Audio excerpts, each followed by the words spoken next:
দশম শ্রেণীর প্রথম অধ্যায় গণিত বিষয়ের বাস্তব সংখ্যা নিয়ে আজকের পাঠ। বাস্তব সংখ্যা হলো সকল প্রকারের যে সংখ্যা আছে, যত প্রকারের, এই সবগুলি নিয়ে হলো বাস্তব সংখ্যা। তো বাস্তব সংখ্যা হলো যে সকল সংখ্যা মূলদ ও অমূলদ সবাই হলো বাস্তব সংখ্যা, সব নিয়েই।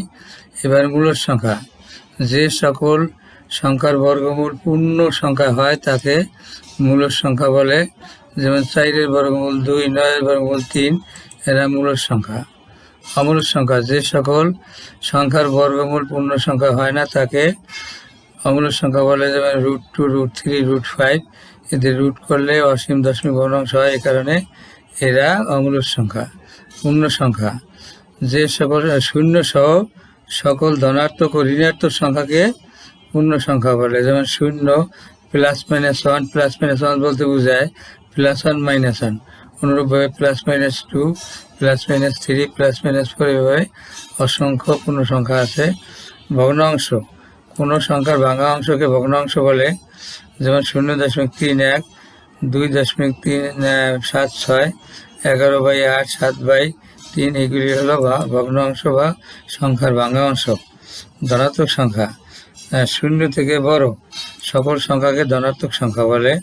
যেমন 1.01, 1, 2/3 ইত্যাদি ধনাত্মক সংখ্যা। ঋণাত্মক সংখ্যা, যে 0 থেকে ছোট সকল সংখ্যাকেই ঋণাত্মক সংখ্যা বলে, 0 থেকে ছোট।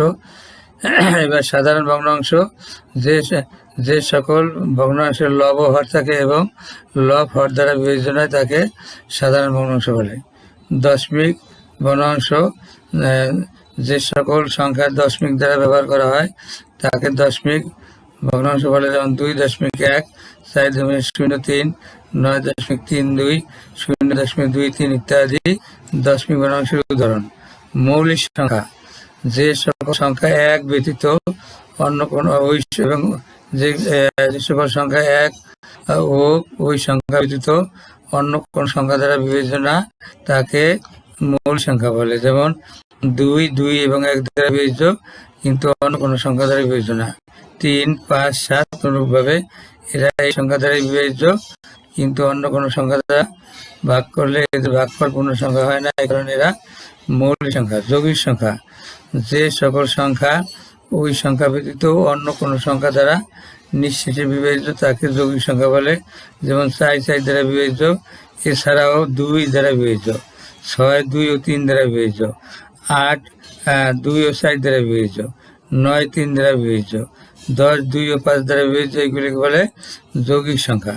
প্রকৃত ভগ্নাংশ, যে ভগ্নাংশের লব ছোট কিন্তু হর বড় তাকে প্রকৃত ভগ্নাংশ বলে। যেমন 1/5, এখানে লবের স্থানে 1 আছে, 1 হলো ছোট, হরের স্থানে 5 আছে, হর হলো বড়, এই কারণে এগুলি প্রকৃত ভগ্নাংশ। এবারে অপ্রকৃত ভগ্নাংশ, যার লব বড় কিন্তু হর ছোট তাকে অপ্রকৃত ভগ্নাংশ বলে। যেমন 7/5, 7 বড় লবের স্থানে, হরের স্থানে 5 ছোট, একে বলে অপ্রকৃত ভগ্নাংশ। এবারে মিশ্র ভগ্নাংশ, যে প্রকৃত ভগ্নাংশের সাথে পূর্ণ সংখ্যা থাকলে তাকে মিশ্র ভগ্নাংশ বলে। যেমন 1 সমস্ত 5-এর 1, এখানে প্রকৃত ভগ্নাংশ 1/5 আর তার সাথে পূর্ণ সংখ্যা আছে 1। এই অনুরূপভাবে 4 সমস্ত 8-এর 1, 3 সমস্ত 8-এর 7 প্রকৃত ভগ্নাংশের সাথে পূর্ণ সংখ্যা আছে, এই কারণে এদেরকে মিশ্র ভগ্নাংশ বলে। এবার সসীম দশমিক ভগ্নাংশ, যে সকল দশমিক ভগ্নাংশের পরবর্তীতে অর্থাৎ ডান দিকে সংখ্যা সীমিত থাকে, নির্দিষ্ট থাকে, তাকে সসীম দশমিক ভগ্নাংশ বলে। অসীম দশমিক ভগ্নাংশ, যে সকল ভগ্নাংশের পরবর্তীতে ডান দিকে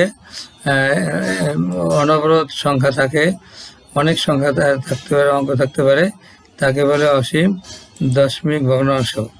আবৃত দশমিক ভগ্নাংশ, যে সকল দশমিক ভগ্নাংশের পরবর্তীতে অর্থাৎ দশমিকের ডানে একই অঙ্ক বা সংখ্যা বারংবার আসে তাকে আবৃত দশমিক ভগ্নাংশ বলে।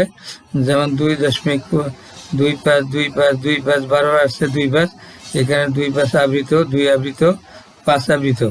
এবং আরেকটি সংখ্যা 3.3030, এইভাবে দশমিকের ডানে বারবার 30 আসছে,